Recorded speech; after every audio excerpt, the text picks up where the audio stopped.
Hi everybody, good morning. So the birds, just a little update on the birds. They made it and I found out, thanks to Tani and a couple others, that that's not the mama bird, that's actually a baby bird with him. So they're both, the bigger one actually, I don't know if you guys can see it, I made this for them so that they're safe.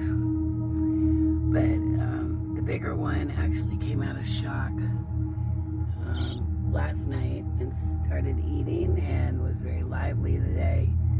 I just got done feeding the teeny tiny baby, but I gave them a nice little bird ball. And I made them a nest out of hay. So, and they got their heat light back on them.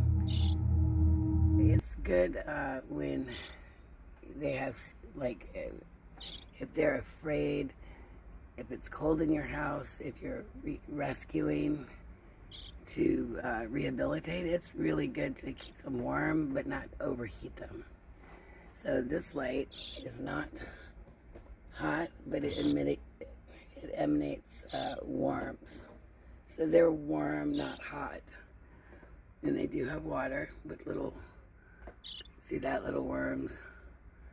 Sorry, my camera's not in focus.